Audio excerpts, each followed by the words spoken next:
over the weekend, so I'm excited to be back with you guys. I guess some of you guys and getting to meet new faces here, so that's awesome. And I hope that we can talk more afterwards. That would be pretty cool. But I would like to start off in prayer because that is very important to me. And start off just with that. It's the very foundation of everything.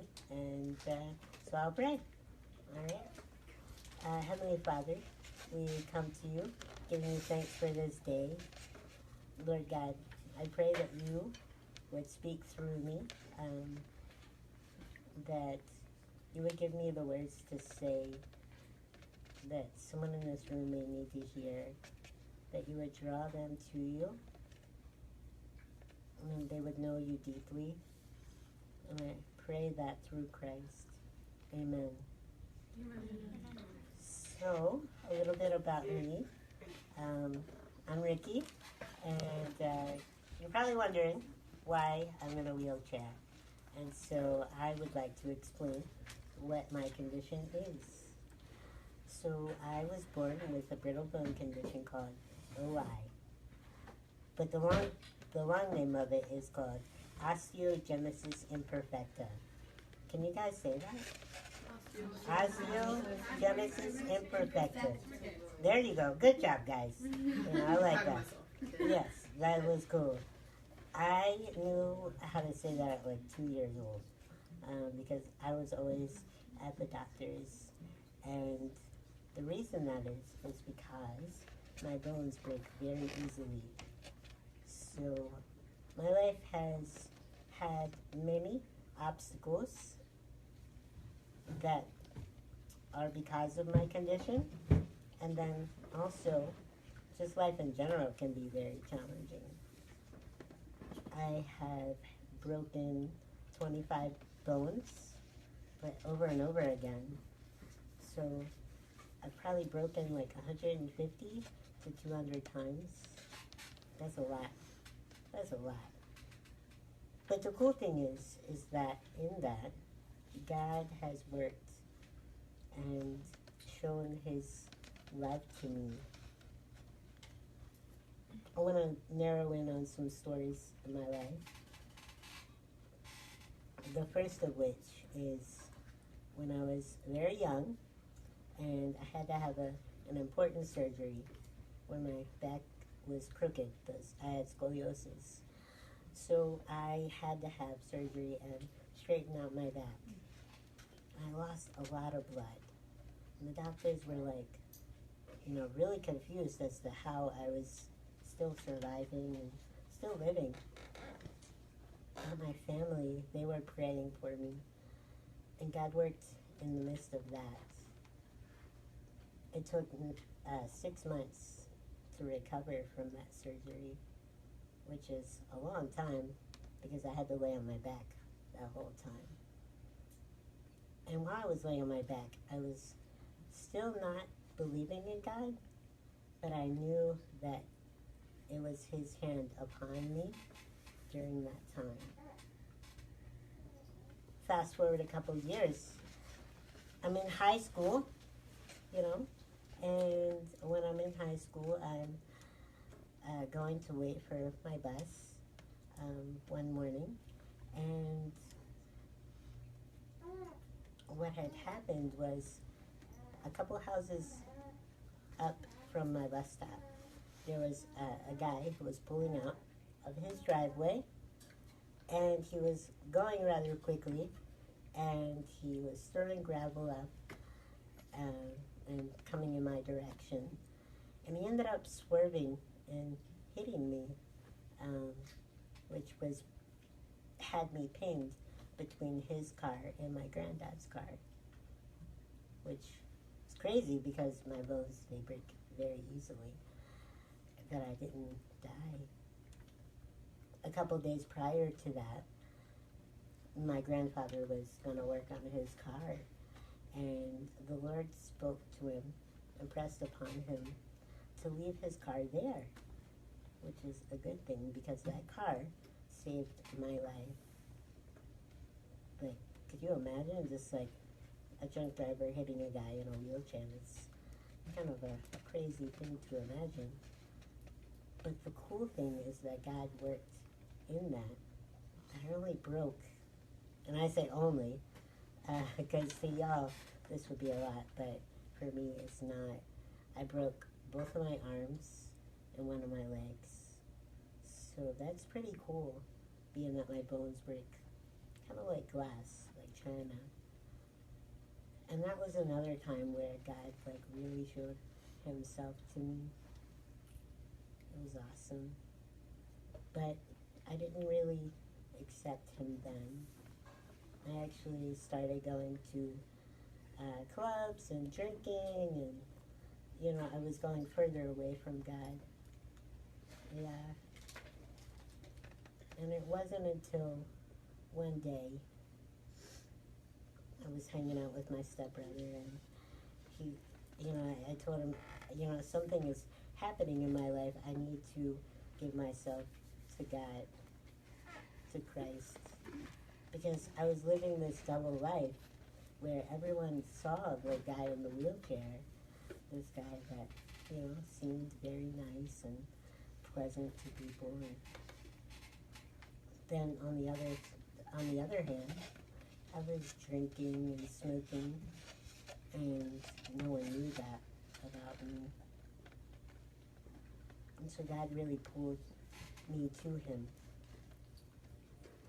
which is an amazing thing. So I didn't come right away. It was about 3 months after that when I really felt him pulling me to him. And he finally did, and I got baptized. And that was really cool. Really amazing. You know, I loved it. Because then I could really feel his love in a way that I was rejecting and going away from all the years in school that I was young. He's good. He's been good to me. And he still he still works in my life all the time. And a more recent story, and it explains why I'm here, is because I was going through a very hard time before I moved here. I'm originally from West Virginia, and I have a biological sister and step siblings, you know. So living there was, you know, it seemed fun with all my family, but there were times when it was very challenging, some because of the disability, and other times because, you know, there wasn't just a whole lot to do. So why I'm here is I was going through depression. I was very suicidal. I was in a relationship with someone who had used me and manipulated me. And so I felt really hurt by that. I didn't know what to do. And so I was suicidal. So I called a friend of mine who lives here in New Jersey, and she said to me, you know, Ricky, you gotta come up here. You gotta come visit us. And the amazing thing is that through that, I moved here. And that's another thing that I'm able to look back and see God's hand in my life. Have any of you guys ever been like very depressed or down about a relationship or a friendship? I don't, you know, yeah. Well, I can tell you this, is that in the midst of that, God is at work. You may not know or see why he's doing it or why you're in that moment of your life, but really, there's a good reason for it. He used the very ugly things in my life, and it's given me a hope, because I know he's still working in my life. He can work in yours. You see, when I came to Christ, it was because because I relied on him. I heard the fact that he died on the cross for my sin. That all those things that I was hiding, he died on the cross that I could come to him. And that's where my hope is today, in the cross. I don't know where you guys are in your relationship with God. You know, you guys may be young or older, you know, it's never too early or too late to really take your relationship with God seriously. Because, you know, when you're in school and you're having hard days, that's what gets you through the day, is your hope in Christ. That's what gets me through the day. That's what's helped me in many aspects of my life. Yeah.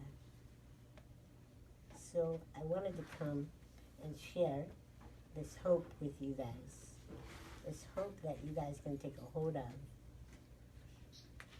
It's very real to me, and I would pray that it becomes real to y'all. Yeah. So I want to close by allowing you guys to ask questions. Now, I always love this part of the message in me talking, because this allows for you guys to ask questions that you guys may have, you know, that want answers. Sorry, I actually would like to get some water. Would that be okay, real quick? Oh, thank you so much. Thank you.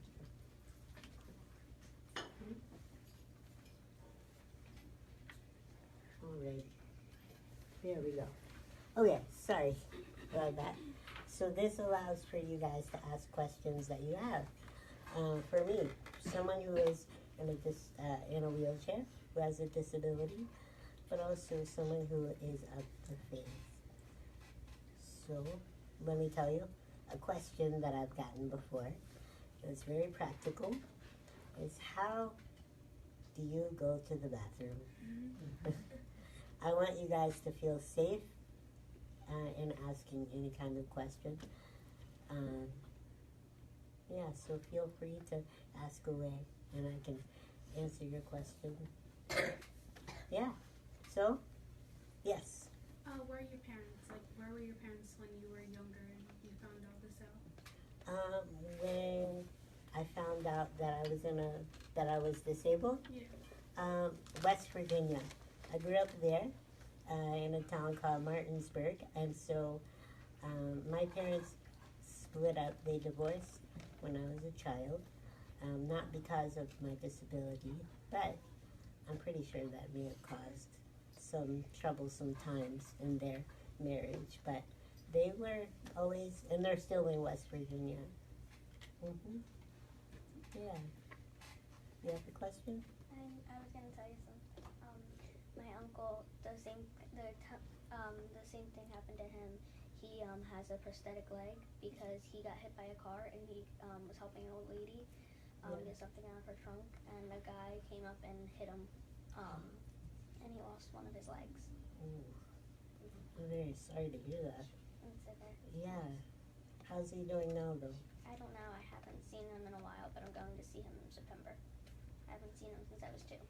Yeah, that's true. Well, that's exciting that you get to see him. Mm-hmm. Yeah, that's really cool. Nice. Cool. How did you know when you first, how did you know that feeling where you had to go to God and you had to start a relationship with God? How did you, feel? How did I know that I needed God in my life? Yeah. Well, you see, what was going on, there was always some kind of thing that I couldn't do.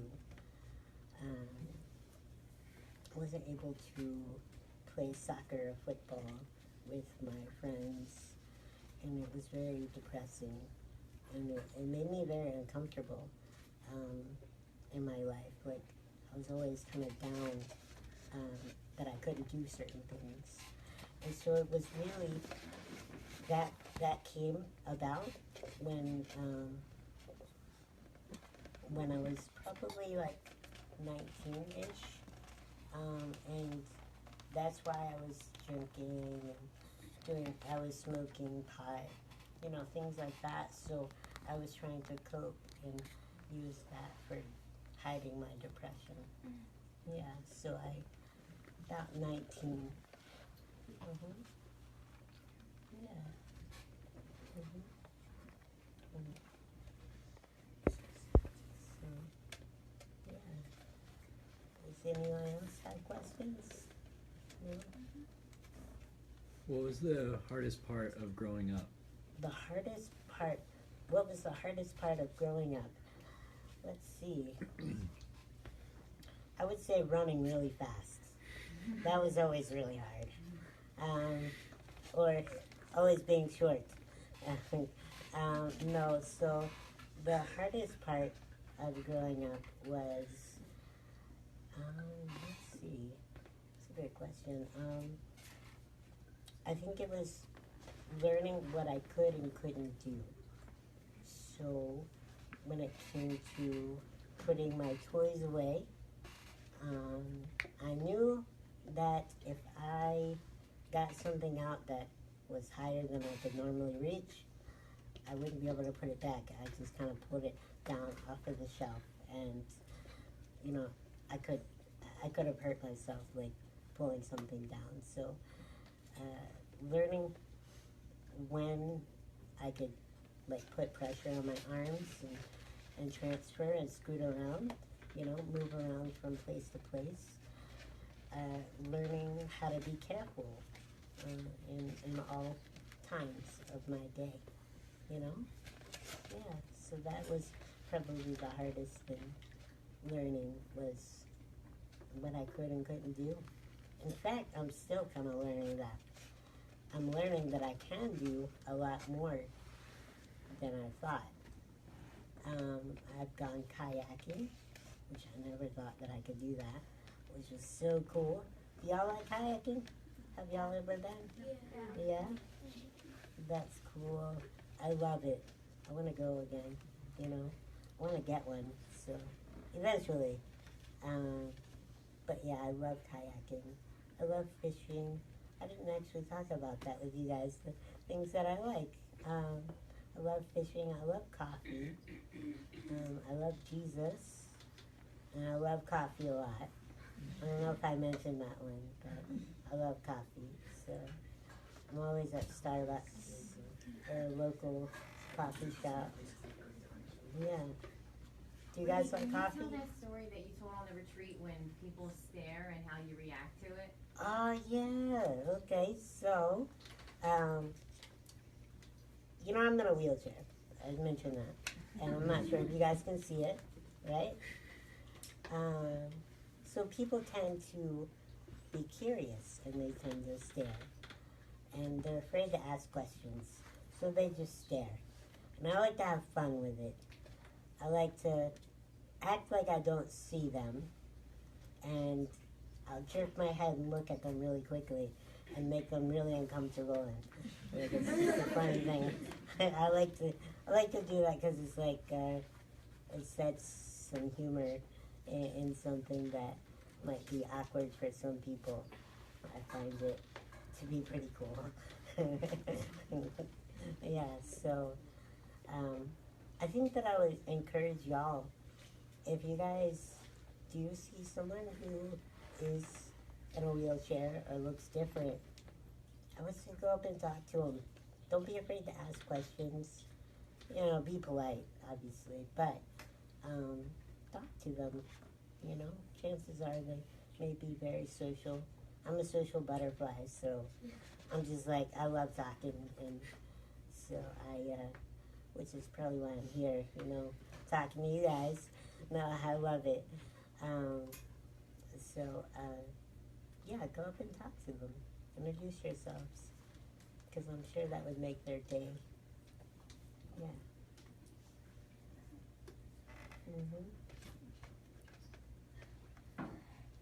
Yes. I'm not sure how to word it, Okay. but like, Out of the things you can't do now, if you weren't disabled, what would be the first thing that you'd want to do?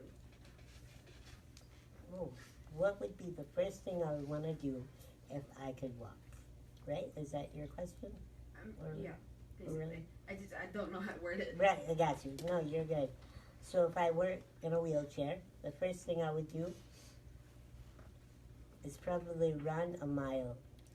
I think that would be it. Because, like, I don't know, like, I think that sometimes people can take that for granted, that they can and they don't. So I would totally run. Almost like Forrest Gump. Wait, hold on. You guys know that movie? Okay, I didn't know if I was like really old or not, but yeah. How he just kept on running. Yeah. Mm-hmm. Were you homeschooled or you actually like went to a public school? Oh, that's a great question. So, the question is for those who are online, whether I was homeschooled or went to public school. And so I did go to public school, but it was like a very hard thing for my mom to really get me into that system because they wanted to stick me into like special needs courses, classes. And the thing is that I have my motor skills and I have that intellect and I have the ability to do that. So it was like a very hard thing, or else if they were going to stick me in those courses or classes, she was going to probably homeschool me. Mm-hmm. Yeah. But that's a good question because people do wonder that. But I think it's a good thing that I was in public school because it got me around other people and it brought me to a place where I can be skilled at conversing with everyone, you know? Yeah, did you have friends? I did. Oh, yes. I was friends with everyone. Literally everybody. Even like the mean teachers and things like that, I was friends with them. Yeah, I love people in general, so it was always easy for people to come up and talk to me, and I made friends very easily. Yeah, it was fun. School is fun. Stay in as long as you can. College and everything. Yeah. You went to college? I did. I went to college. I went to Liberty University, and then I also went to Pittsburgh, college in Pittsburgh, and I studied counseling, and so that was really cool. I was able to live on campus and be there full time. That's pretty cool. Yeah, so I'm very independent in the way that I can live in places and things like that. When it comes to things that I'm not able to do, living, I would say I can't do my own laundry, which is okay because I don't like folding laundry anyway, you know. But yeah, that's probably my biggest challenge right now is figuring out how to do my own laundry. But then I need to ask myself, should I try to figure that out or have someone else do it for me? Because nobody likes laundry. Yeah. Mm-hmm. Yeah. Have you had any jobs? That's a good question. I do have a job. I work as a part-time office assistant from home. So a friend of mine, he dives for golf balls. And so I work and I use Excel, you know, always on my laptop and things like that. So, yeah. And then I'm working on doing counseling, so to be a counselor. Yeah. Yes. Who do you live with now? Oh, cool. See, that leads me to another story, too. So right now I live with friends in Medford, New Jersey. So I met them at, you ever heard of Creation Fest? No, it's a church festival in PA, and I met them a very long time ago, 13 years ago, and ever since then, you know, we've been really good friends, and I live with them now. It's like a really cool thing. Yeah. Mm-hmm. Any other questions from everybody? Well, Ricky, thank you so much for being out with us today. We really Yeah.